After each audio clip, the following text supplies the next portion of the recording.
Welcome to this edition of the Million Dollar Mastermind podcast. This is where we pick the brains of high achievers from all walks of life and get their hard-earned, real-world insights on winning. I'm your host, Larry Weidel. The thing is that it's like the stock market. Any theory will work when the market's going up. And in real estate, it's easy to look like a genius when the market is heading up and things are stable and you can get easy money. But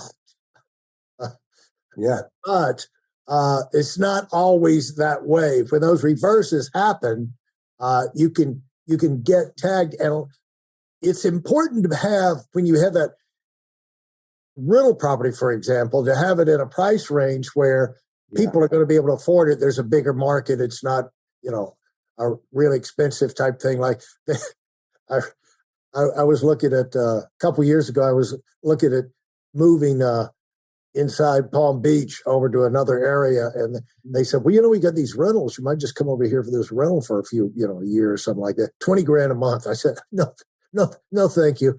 Yeah.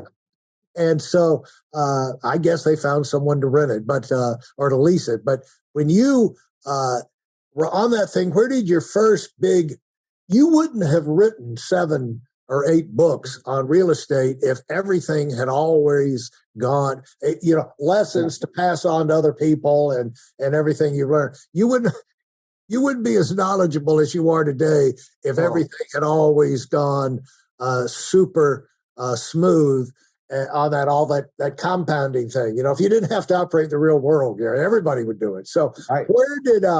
Where did you get the big surprise or the big reversal and you had to scramble? Yep. Well, there was two instances. One of them was in 2004 in September, Pittsburgh was hit by 2 storms consecutively and major flooding. It was all in the news. President Bush Jr. flew up he actually went to a place called Millville where I own some properties. And so I'll give you the lesson first. The lesson is, guys, everybody wants to play offense. It's more fun. Everybody wants to play offense. You got to score points. But let me tell you, the people that earn and retain wealth also play defense. You got to play offense and defense. Whether it's sports and war, nobody goes to battle with playing just offense. You got to have an offensive plan and a defensive plan. Same thing in business. So what happened in those floods? My wife and I were flying out on Friday to Chicago for the weekend to actually celebrate our anniversary. And on the way out, there was some rain coming, some rain in the forecast, but nothing to get excited about. Well, by the time we landed in Chicago, got off the plane, we go into the condo we were renting or using, turn on the news, and there was a brief flash. Major flooding in Pittsburgh. About that time, my phone rings, my cell phone. It's my lead contractor. And all he said was, hey, Gary, the Blarney Stone is flooded up to the awning. You better come check this out quickly. The Blarney Stone was a restaurant across the street from one of my properties. So I called one of the tenants there. Nobody answered. Called her cell phone. She didn't answer. So I called her business. I knew where she worked. The guy answered, hung up right away. And I called back. I said, don't hang up. My name's Gary Wilson. Your employee, Jessica, rents for me. I need to find out what's happening in Etna. And he said, Etna? He said, Etna's gone. Etna's flooded. I got to go. And I'm like, oh, crap. So in any case, we flew back in on Sunday. And let me tell you, the famous 3 rivers had boats up on the shores, up on the famous fountain of 3 rivers, the 3 rivers fountain. There were yachts and houseboats in the fountain. I knew we were in some deep trouble. So Monday. In the fountain. Oh, yeah. So Monday, I roll into Etna. You were the only one in trouble. Okay. Oh, no. There was plenty of people took a big beating on that one.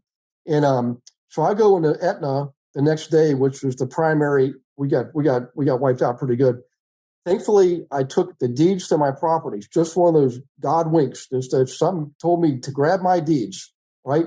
Went in there with my old Army boots, my 4-wheel drive truck, which didn't do squat on that silt. It was sliding around like it was ice skating. Get there, the National Guard saying, you can't come in here unless you live here. And I said, I don't live here, but I own several properties. Here's the deeds. He said, yes, sir, come on in. Let me tell you, Larry, my goal was to fix the places up, get them back on the market, and start making money again.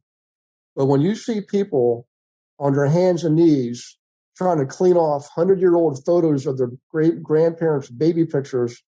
Everything's covered in mud. They got no light, no electric, no water, no gas. It's heartbreaking. And at the end of that day, when the sun goes down, you get to go home in your comfortable home, and they're stuck there in the darkness because there's no power. So I called my wife and said, I'm staying until they'll kick me out. These people need help. And let me tell you, months later, when we had those properties back up and fixed up and on the market, all 12 tenants were relocated. Out of 12 of them, only one of them did not come back. The other 11 came back. Wow. And I said, all of them, the same story. We came back because of you, Mr. Wilson. You know, we knew we'd always be in good hands with you because of what you did. And that was the biggest lesson I ever learned.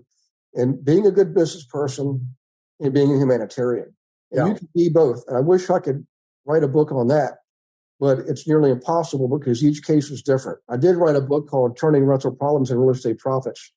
And I tell that story in there at the end, just to remind people that at the end of the day, there's nothing more important than relationships. You have good, healthy business relationships, you're going to make a lot of money. If you just constantly go for the next transaction, you won't last, you know? Right. In any case, now we'll tell you the big recession did hurt, but it did knock us out. Thankfully, we had the right kind of properties. You touched on this, Larry. We didn't have the worst properties. We didn't have the best properties. We had properties in the price range and in the areas where people who would otherwise be buying were now renting. And we had our properties fully rented throughout the whole thing. We took a bloody nose and a bloody lip every now and then, but it wasn't disastrous like it was for a lot of people. We held our own because we had the right kind of properties with the equity positions in the right areas. That again, it's you don't want to do the luxury thing unless you want to. That's your thing. I get it. Whatever. You don't want to do the low end stuff either because you'll get beat up on that. But just regular people, regular properties in regular areas. That's the bread and butter. You know. Yeah, I think between me and you, I think we all need to go out and get our dream home once. But when you, unfortunately, and it's good when you have kids. You know, the kids are growing up and their friends can come over and, you know, you can have a place where the kids can be around more, you know. But there comes a time where most of my friends, I go see their houses that I've heard about for years, and they show me. They say, "You want to see it?" I said, "Yeah." And then when you get through, they say, "You want to buy it?" Yeah. And I said, "No, already done that. Been there, done that." And that's why I'm down in Florida in a townhouse and a condo in Aspen. You know, it's like, and plus, you know, you join. You know, I learned that, you know, for a deposit on a membership fee, you can join pretty much the nicest country club in town and have access to a gorgeous, you know, lawn.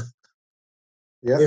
If it's a country club or whatever, and people running around maintaining that all the time, and you never have to talk to them. But it's just like, if you've got a pool, you're pretty much going to be a pool and a lawn. You're going to be talking to laborers pretty much every day of your life. You know, part of the drill they don't tell you.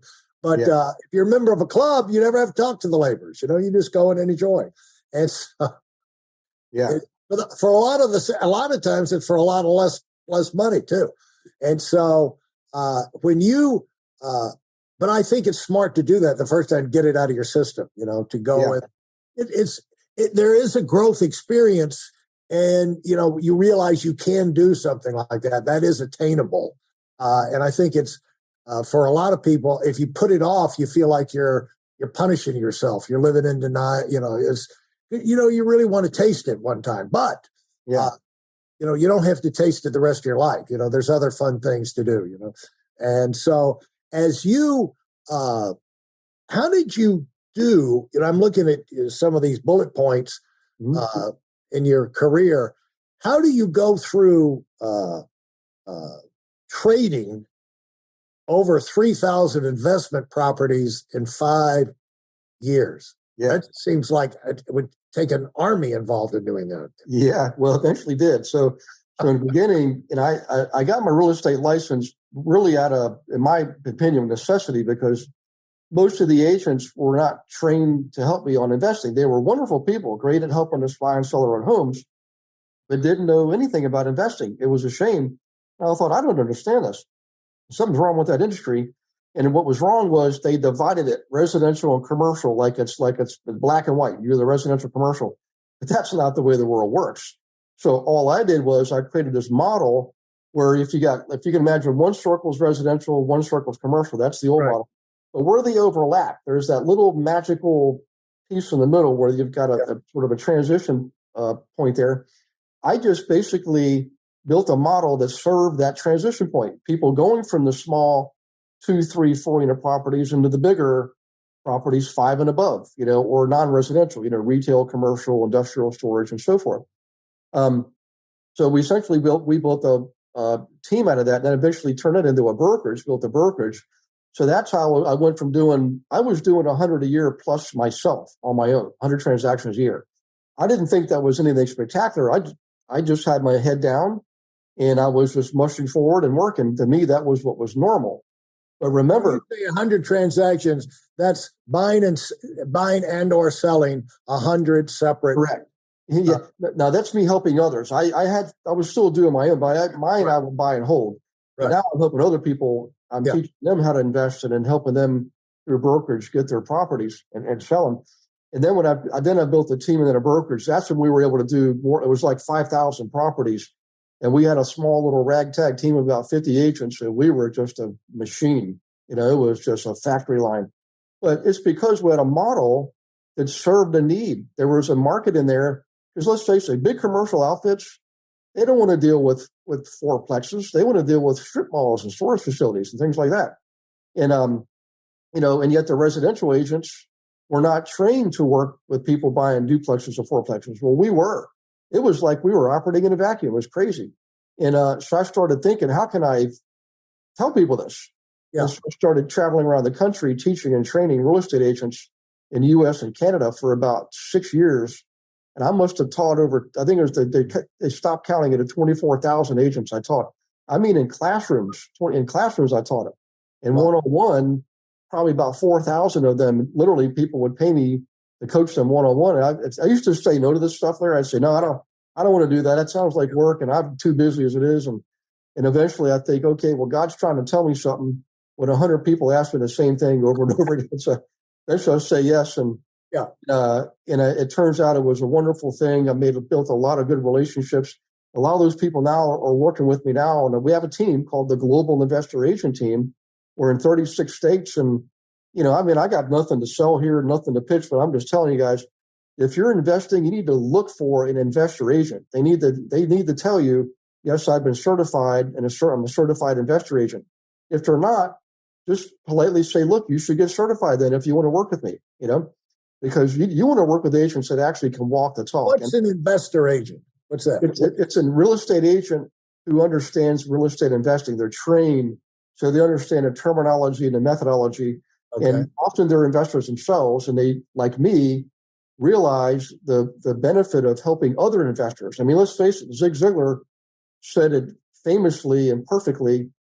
If you just simply help enough other people get what they want, you'll really get plenty of what you want. And in the case of real estate, if you want to own real estate, help other people own real estate. And I promise you, you'll be immersed in the right game at the right time, and you will acquire some of your properties, How did you get to the point where, how did this ramp up to where, this is a totally different world. Oh, yeah. Yourself to dealing with 50-something people. So how did you ramp up? And of course, I know the answer to that is because I've answered it myself a million times, is one day at a time. I just solve that day's problem, that week's problem, that month's problem, that year's problem.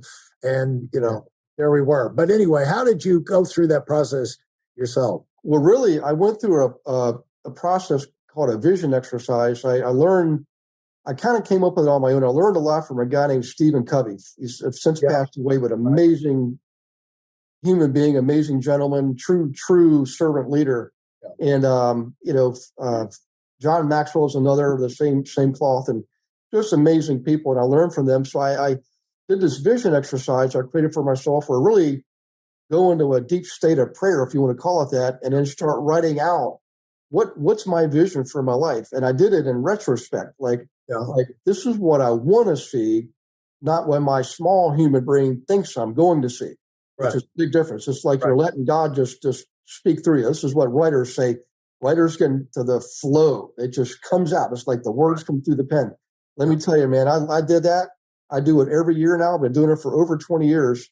And that vision drives me. It's like instead of me pushing the boulder uphill, there's this magical force at the top of the mountain reaching their hand down and help pulling me up because I'm simply asking for help.